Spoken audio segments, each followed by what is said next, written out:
Right. We'll start with a word of prayer. Thank you, Father, for this time that you've given. We submit this time into your hands, Father. I am an instrument for you, Father. Speak as you will, lead as you will, teach as you will, Father. Let not my wisdom or knowledge be displayed. Let your wisdom and knowledge be displayed here. Let me go down and you go up, Father. We submit this time into your hands and we pray in the name of Jesus Christ. Amen. Is the screen visible? Yes. Yeah, all right. Okay, so can someone just read this few verses, 14 to 16? Don't be mismated with unbelievers. For what partnership have righteousness and iniquity, or what fellowship has light with darkness? What accord has Christ with Belial, or what has a believer in common with an unbeliever? What agreement has the temple of God with idols? For we are the temple of the living God, as God said, I will live in them and move among them, and I will be their God, and they shall be my people. So, thank you. So we will be talking about a certain, this is something that I think has been, we are aware of, about unequally being yoked. In one word, if I can say, it's about unequally being yoked. Okay. While these are very few verses.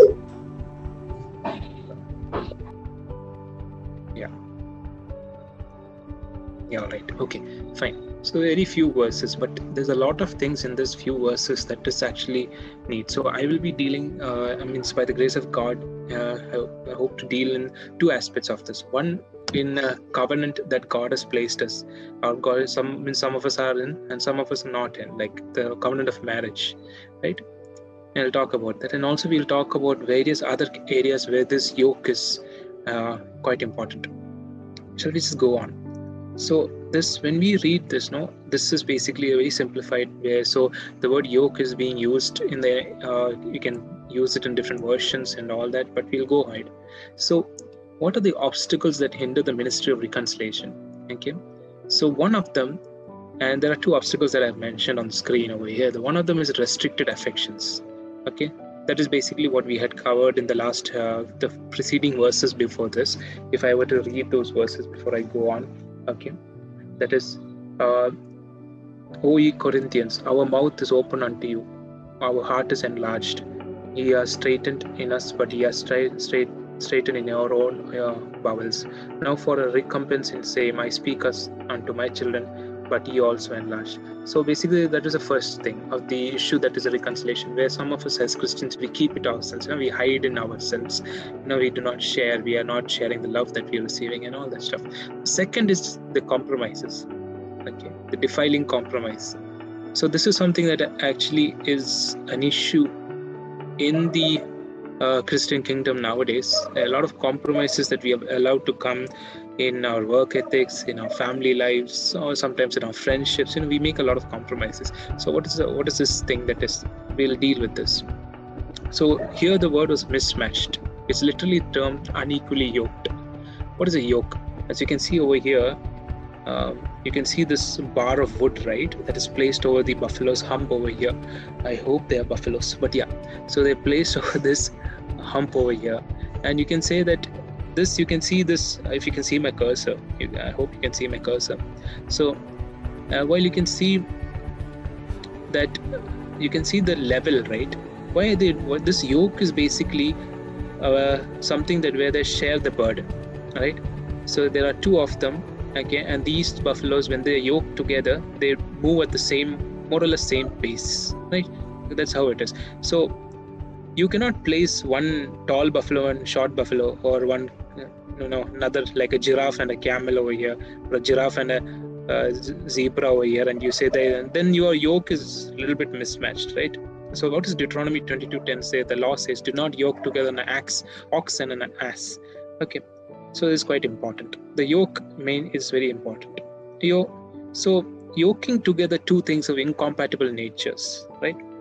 In the chapter of Deuteronomy, it talks about two different animals where their height differences, their build is different, their body is different, their character is different. So for asking them to do the same form of job together becomes a little bit difficult for them. right? Either one has to overcompensate, the other has to undercompensate, whichever it is, right?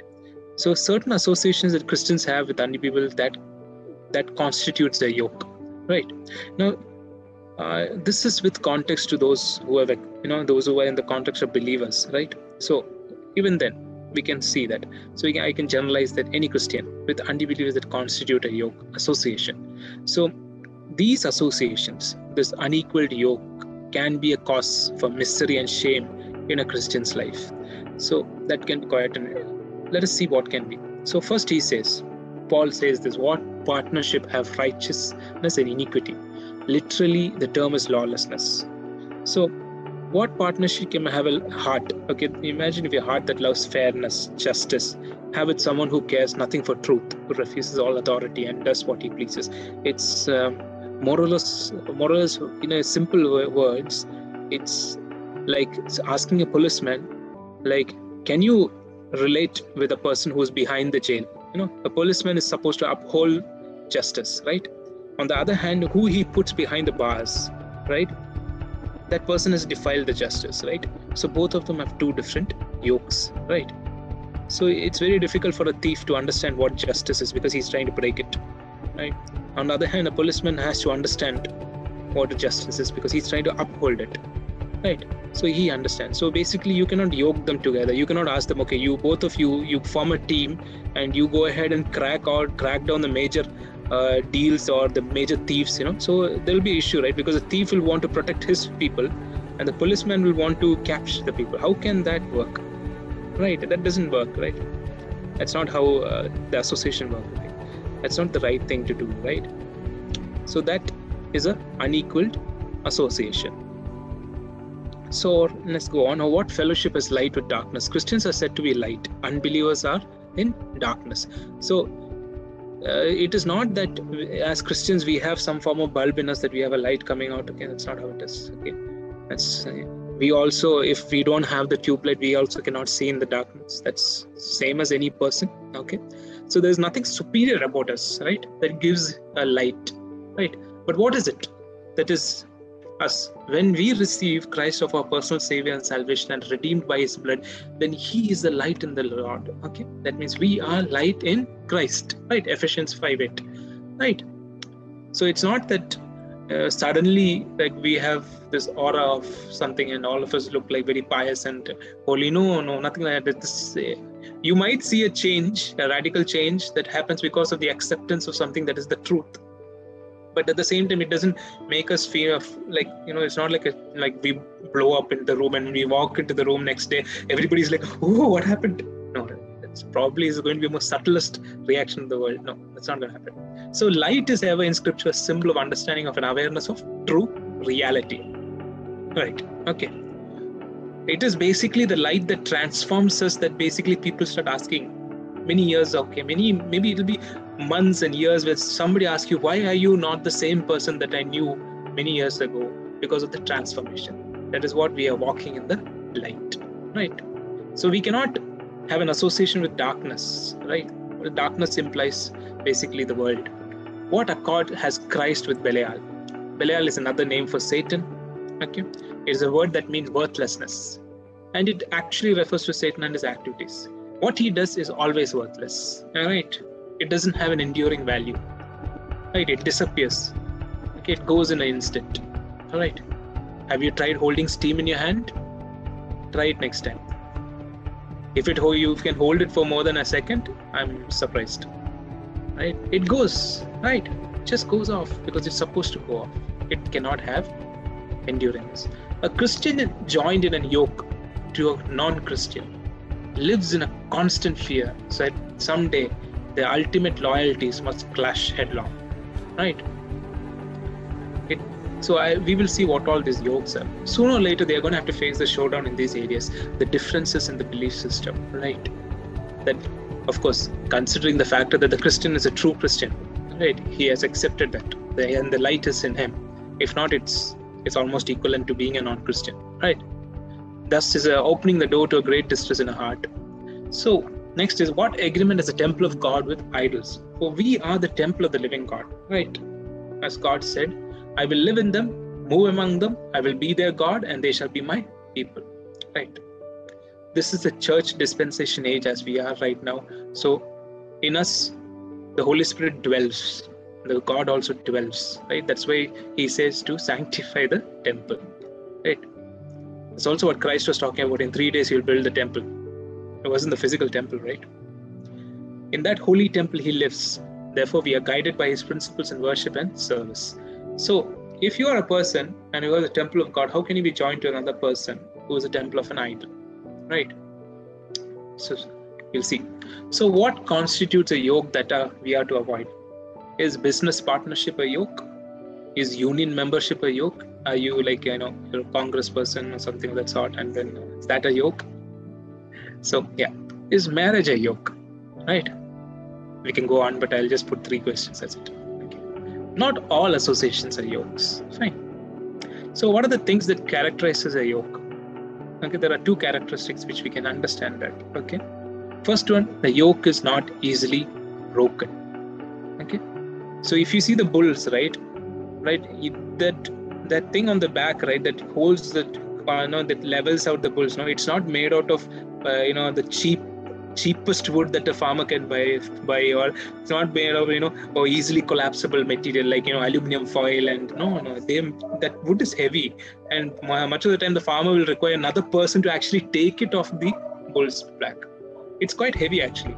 If you've actually ever tried to hold it, it's a heavy thing. Because why? Because that, so that the bulls don't easily break it, because they don't do that. So there is something that is actually binding. It's a kind of a permanent relationship, right? Something that is lasting. So there is a yoke in Bible that is a permanent relationship. We all have that yoke actually as believers, right? I will come to that. We'll see what's our yokes. Who are we yoked with? So marriage is a kind of yoke. It's that kind of a yoke. Okay. So most of the Bible teaches about this, and one of the yokes that we have to consider is marriage, and is a very permanent. Paul tells us that marriage is to be in the Lord, right? 1 Corinthians 7:39, and warns against forming wrong marriage relations with non-believers. We will see some of the things here. So there are some who are already in a kind of relationship for one reason. If they are into it, they are not to break it. Okay. So my point is that please do not, after the Bible study, do not go pointing at people saying that you have unequal yokes and please break it apart. And please do not do that. I just want this disclaimer to go out before I continue further on. Okay, that is not the whole idea. Okay, so we will see the 2 aspects of that as we go further into the Bible study. Those who are unmarried can take one aspect, and those who are married or they can take the other aspect, right? So those who are married, do not take the unmarried aspects. Please do not do that. That's kind of a mismatch of understandings. So tempted many times because of love and feelings of affection to enter into a yoke of marriage that can be wrong. And it's very fascinating that we can rationalize everything. Human beings rationalize everything. Paul is warning about something that is deadly danger to our faith. What is the second mark? The second mark of the yoke, right? It constrains someone, right? See the bulls, right? There are 2 of them. So if the bull wants to go right, the other bull also has to go right? If one of the bulls says that I'll go left, you go right, do you think that yoke thing will allow that to happen? One of them has to come to agreement, right? If either the left side bull says, okay, I'm going left, the right side bull says, I'm going right. One bull will have to say, okay, fine, you go left, I'll also come in the left direction, right? Because it has to happen. The yoke prevents them from doing that. It's built like that, right? So it forces you to comply with another one wants to do, whether you like it or not, right? Somebody else, right? So any kind of relationship. Now here's the thing, a yoke can be a friendship also, right? A yoke can be a friendship also. So any relation that does not permit a believer to follow his Lord in all things is a yoke, right? So this is a compromising standards. So let us deal with being equally yoked, right? The strong bond in an equally yoked married couple is meant to mirror God's intense and everlasting love for us. So God's word compares the marriage to a union between Jesus Christ and his followers. That's the yoke we are, right? Christ-centered husband will love his wife as much as Jesus loves the church, right? That's a heavy statement for all the husbands who are listening. A Christ-centered wife, for all the wives who are listening, you're not allowed to go freely. Just because I talked about husband doesn't mean the wife does not get advice, right? Will submit to her husbands in all things as Christ submitted to God's will. Now here is a fascinating thing. Christ loves the church. Christ submitted to God's will. Okay, they're not two different people, they're the same person, right? So when two believers worship God and hold fast to one another in marriage, all circumstances, their love will be the envy of many others. That's how Christ's love is for us also, no? It's an amazing, beautiful love. It is meant to lead people to thirst for the perfect love that flows through God through us, right? So the reflection of a marriage in a believer's, it's basically you're reflecting God's love in your life, right? As a wife and a husband, you reflect that love and people see that love and they earn for it, right? Of course, it's not that you are doing it yourself, right? It's because of Christ's presence in you, right? Because He's the light of the world. So Ephesians 5:31 to that. Therefore, a man shall leave his father and mother, hold fast to his wife, and two shall become one flesh. This is a very great mystery, right? This mystery is profound, and I'm saying that refers to Christ and the church. Ephesians 5:25. Husbands, love your wives as Christ loved the church and gave her himself up for her. So in case I'm putting these references so nobody comes back and say that where is in Bible is it written that I should submit to my wife, all that stuff. No, it's there. Okay. So how God redeems the marriage covenant. Any God-fearing couple will testify to how often God's word convicts them not to sin against the God and not to sin against one another. This is something that is given. It's not something that you have. The Holy Spirit gives a conviction. God's will is for us to flourish spiritually and to bear good fruit, right? So when we remain in Him, our marriages flourish, right? This is something that as couples we can understand. Right. The same cannot be said for a marriage where one spouse is a non-believer, because a part of that equation is missing, right? Because you are supposed to bear the burden which two are supposed to bear, right? Suddenly you have a difficulty over there. So both husband and wife can pray in a Christ-centered marriage and agree on anything they ask, and it will be done by God in heaven, and when it brings Him glory, right? So that's because when two believers gather in Jesus' name, He is among them, right? Matthew 18:20. And again I say unto you, if two of you agree on earth about anything they ask, it will be done for them by my Father in heaven. For where two or three are gathered in my name, there I am among them. Who told this? Not Paul. Okay. Right? Not Paul. So I'm quoting Christ Himself. Right? Excellent. None of this happens in an unequally yoked marriage, because two are not in agreement. So let us address, this is now for those who are not married, and those among you who are not married and listening this. So let us address some of the marriage things for the non-believers, right? I can convert him or her.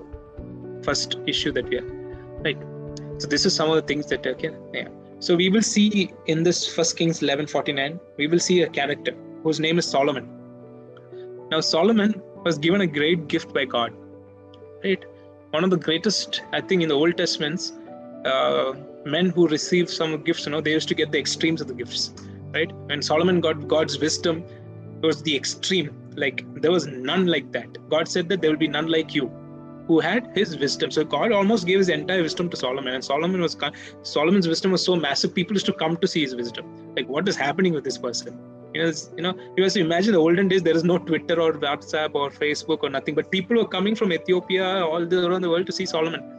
So his wisdom you should understand that wisdom that, transcends the boundaries where nowadays it's WhatsApp and there's nothing there. So he was wise beyond, all right? Yet he fell, right? Yet he fell, right? See this passage. We'll read this. I'll read for you.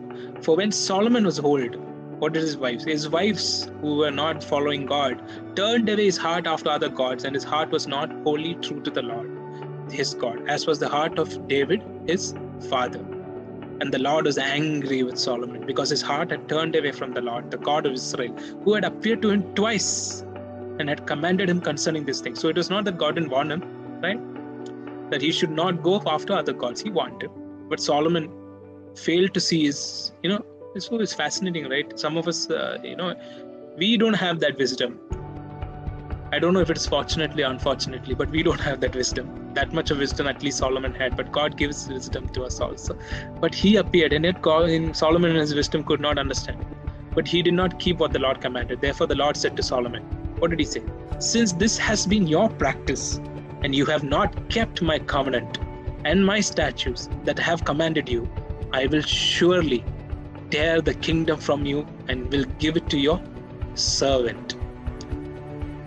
Right? It's not a small thing. You have to understand. Right? God tore the kingdom from Solomon. Who did it give it to? Servant. Right. So this argument is nullified by this passage. Okay, I can convert him or her. Let us be very careful when we say that. Right? And there's no further explanation needed beyond that. And I hope you understand. Good. He or she is very spiritual. Right. I really like that we will be only using verses to explain many of the things, and I will not. It's fascinating. Okay, let's go on. 1 John 4, 1 to 3. Like now, when I'm reading after the preparation, I realize that there's a lot of verses and that I don't have to say anything. So, 1 to 3. Beloved, do not believe every spirit, but test the spirits to see whether they are from God. For many false prophets have gone out into the world, but this you know the Spirit of God, every spirit. So how do you test the Spirit of God? Every spirit that confesses that Jesus Christ has come in flesh is from God. So test the spirituality. And every spirit that does not confess Jesus is not from God. This is not the spirit of Antichrist, which you heard was coming and now is in the world already. Now I'll give you a very practical example with this. There's a preacher by name of Joel Austin that you can see on YouTube or anything. There was this one statement of him that shocked me to the core when somebody asked him some question about Christ, and he said Christ is like all the other gods. No, that is very wrong. Christ is not. There are no other gods. How can you make a statement like that? No, you cannot do that. So test the spirit that's in you. Anybody who says that does not have the Holy Spirit. The spirituality is entirely something else. That's just one example. That's not very important, but yeah, you can understand from the statement. 1 Timothy, for there is one God, there is one mediator between God and man, the man Christ Jesus. So there's only one God, there's only one mediator. So your spirituality is tested by the simple question by asking him, who is Jesus Christ? Right? Simplest question. Jesus said to him in John 14, I am the way, the truth and life. No one comes to the Father except through me. Okay, so second question answered by God's grace. There is social pressure to get married and I can't wait any longer. Please wait. Romans 12:2. Do not be conformed to this world, but be transformed by the renewal of your mind, that by testing you may discern what is the will of God, what is good and acceptable and perfect. So go to YouTube. There is a channel by the name The Beat. Okay. There's a Christian missionary who runs this, who does small classes. Okay, he got married at the age of 40. You can see the testimony. You can read his testimony. He waited. 40 by social pressure should be quite old, no? I don't know. I think it's old. So you can discern. So that's it. Do not be conformed to what the world thinks about you, but wait. If you're asked to wait, and the best is provided by God Himself. That's all the beauty in that. Let's go to the next question. He or she is a good person. Okay, now Romans 3:23. For everyone has sinned, we all fall short of God's glorious standard. Right? So there is this thing is very ambiguous sometimes. We do not use this as an argument for any marriage, saying that you're a good person, so I'll marry you. That is that you can use that for anybody. I can say that for anybody. That doesn't have anything to do with our beliefs or as a life in Christ. Right? It's a very ambiguous statement. Right? A very ambiguous statement. Let's go on. Even after in married, I'll still go to church. How is that? That's a very fascinating argument. You are still going to church, right? Also. So whoever acknowledges me before others, I will also acknowledge before my Father in heaven. But whoever disowns me before others, I will disown before my Father in heaven. Right? So you can still go to church even if you don't get married. I don't understand that statement. So it doesn't make any sense. So the problem is that sometimes that statement will go out of the window just after marriage, that you may actually not go to church at all. Right? That pressure can actually, so what happened? You're not acknowledging God, right? So hope that clears it out. We love one another. I love my wife. We are believers. I don't know how it works. Yeah, Romans 5:7-8. Very rarely will anyone die for a righteous person. Okay, Though for a good person, someone might possibly dare to die, but God demonstrates his own love for us in this. While we were still sinners, Christ died for us. Here I'm making the statement that you choose Christ over others, of human beings, because Christ died for you without a question, right? It is better to take refuge in the Lord than to trust in the man. That's what it is. So you love Christ more than others when you make a stand in your Christian life, when you make a stand as a believer, saying that I will not do this, I will not be unequally yoked because this is I love Christ more than this, and Christ died for me, then you can answer this question very simply. It might be painful, but please understand this is the right way to do it. So we have answered some of the most common questions that will be there. I'm pretty sure there will be other questions by God's grace if we can take it and we can try to answer it, and we'll go on beyond that. So what if you're already married to a non-believer due to various circumstances? And I have wonderful testimonies of various people who have told me how they're married to non-believers and how that had come out to be. But then that's a lot of God's grace, by the way. There's a lot of God's grace. If you have time, I'll tell a testimony about a personal brother of who I know personally, whose father married a non-believer, and how that life was a troublesome, but eventually God worked through him, through his perseverance. But that's a different thing. But marriage was created to be binding until we die. Please do not separate it. Okay, just because you're married to a non-believer does not mean that just by listening and reading this that you have to go and file divorce. The Bible does not say that. Please do not do that. If we turn to Christ while we were already married, the Bible instructs us not to consider separation or divorce. Separation or divorce has only one clause in the Bible, right? Everything else is just what we have made. If we willfully married, but on the other hand, if we have done that as a willful marriage, okay, knowing that it displeases God, it is crucial that we ask for God for his forgiveness and mercy. That's it. There's nothing, do not be weighed upon it.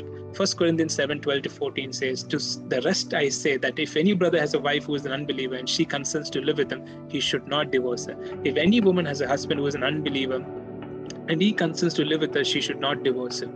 For the unbelieving husband is made holy because of his wife, and the unbelieving wife is made holy because of her husband. Otherwise, your children would be unclean, but as it is, they are holy. So in either situation, we have the opportunity, the believer has the opportunity to be the light in the family, right? This is a wonderful opportunity to show them God's love and ways. God's love never gives up, never loses faith, is always hopeful, and endures through any circumstances. This is a type of love that we are supposed to bring into every marriage. We certainly need this sort of love when we face a non-believing spouse whose heart is hardened against God and worships other things, such as their intellect, money, etc., etc., etc. Doesn't matter. So, Matthew 5:14-16. You are the light of the world. A town built on a hill cannot be hidden. Remember that. Neither do people light a lamp and put it under a bowl. Instead, they put it on its stand and gives light to everyone in the house. In the same way, let your light shine before others, and they may see your good deeds and glorify your Father in heaven. We'll go beyond that. So, one of the things that we should be very cautious is that please do not make the mistake of preaching the God's word to a non-believer without practicing it. So people will only truly see Christ in our lives when we transform radically and love them as Jesus loves them. So it is the radical love that will soften, harden hearts, right? Then this is the verse for this, right? So in the process, we also need to be careful not to become more anxious about pleasing our spouse than pleasing God. So God calls us to love him first, love others second, in that specific order. How we go about this, it takes a lot of wisdom. And James 1:5 says that if any of us lacks wisdom, let him ask God, who gives generously in all without reproach, and it will be given unto him. So 1 Corinthians 7:15, but if an unbelieving partner, now this is something that is very important, and it's a little bit painful. 15:16, if an unbelieving partner separates, let it be so. In such case, the brother or sister is not enslaved. God has called you to be at peace. For how do you know, wife, whether you will save your husband? How do you know, husband, whether you will save your wife?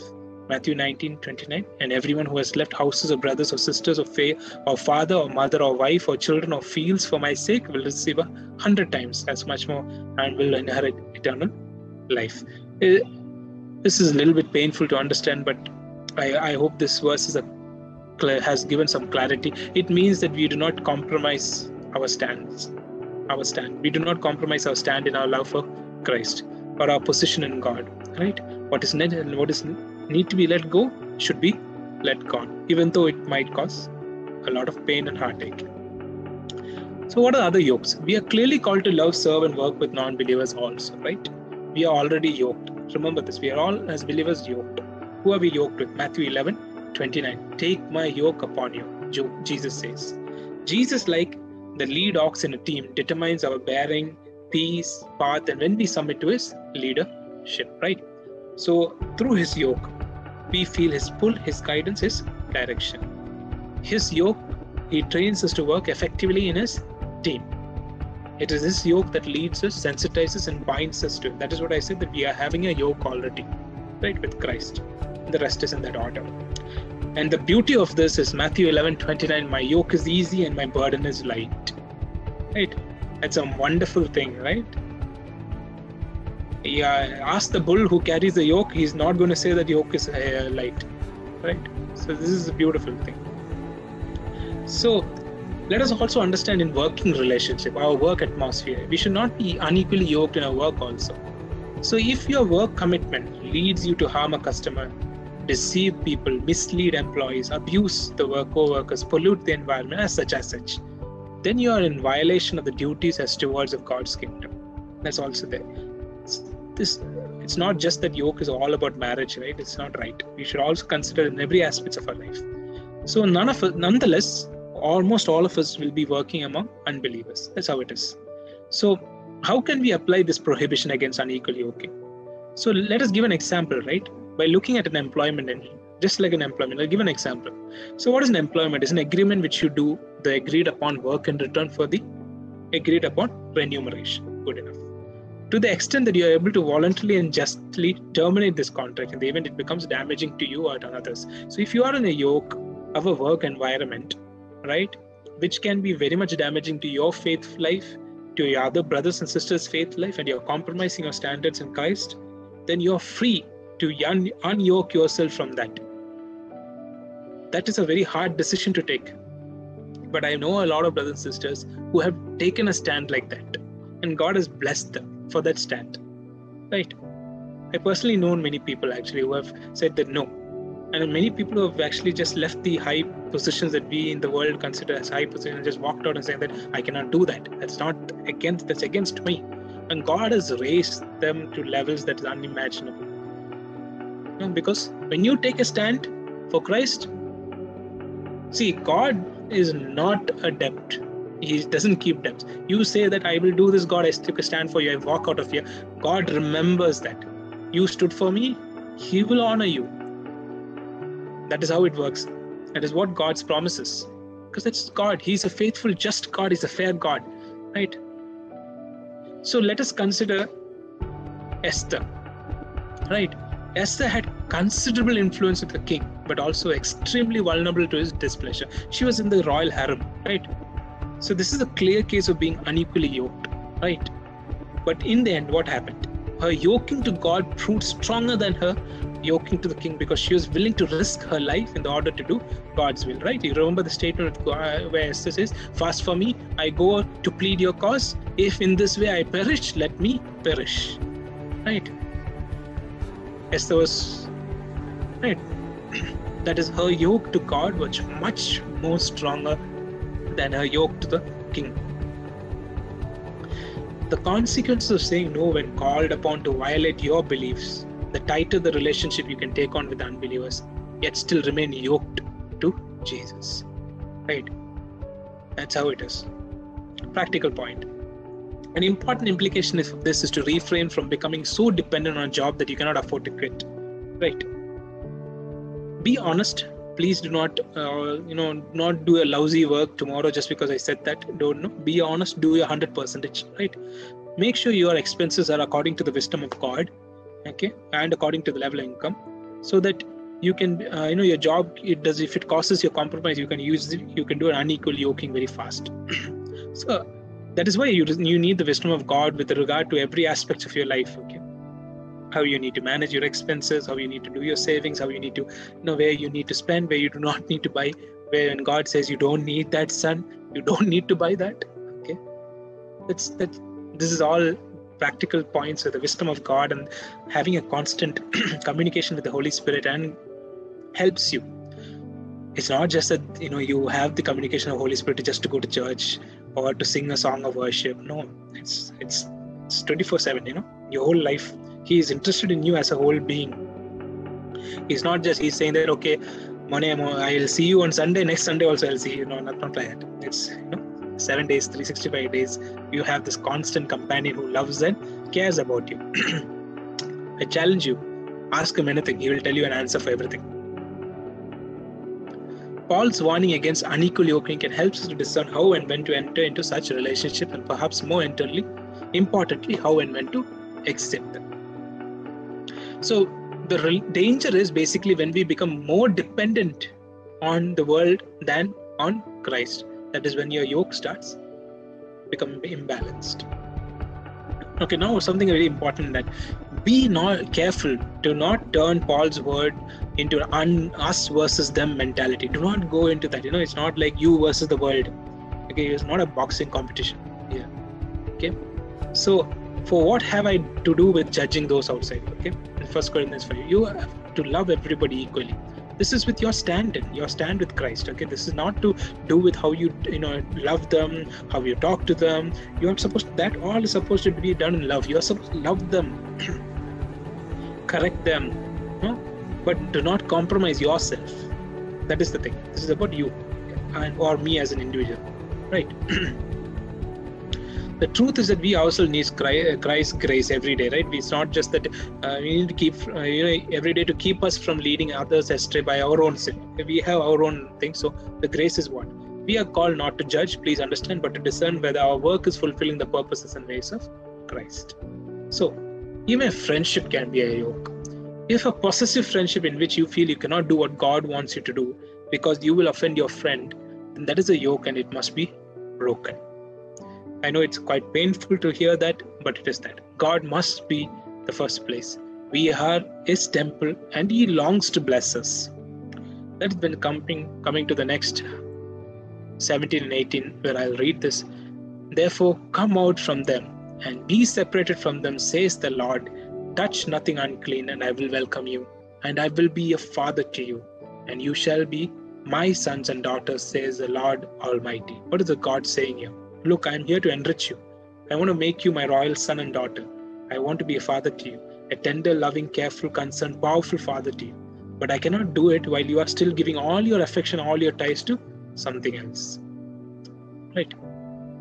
Love cannot constrain you to love back. It can only plead, beg, and enter. You have to make a decision. It is a conscious decision. Okay? You must break that yoke. If you are tied with some friendships, relationships that drag you, then you have to break it. You must decide to give it up. God will not take it away from you. Okay? It's not like, oh God, please break it for me. No, God does not do that. Okay? You have to decide. And if you do, you make holiness perfect. That's the way of moving forward. Your choices and decisions have consequences. You have the will. See, the concept of free will is basically where you make certain conscious choices. Right? You have the free will to go to church. It's not God who is saying don't go to church, right? That's not how it is. Nobody says that to you, right? You have the free will to wake up tomorrow, to go to job. You can choose to sleep in and not go to job. What will happen in that? There's a consequences to that choice also, right? You cannot blame God for that. Holiness is a gift God gives you right at the beginning of a Christian life. And it is something that is being purified. As Romans 12 tells us, present your body as a living sacrifice, holy, acceptable unto God. We should free ourselves from all this limiting, restricting, binding relationship and be the men and women God has called us to be. This is what this world is waiting to see. Thank you, brothers and sisters, for listening to the Bible study. And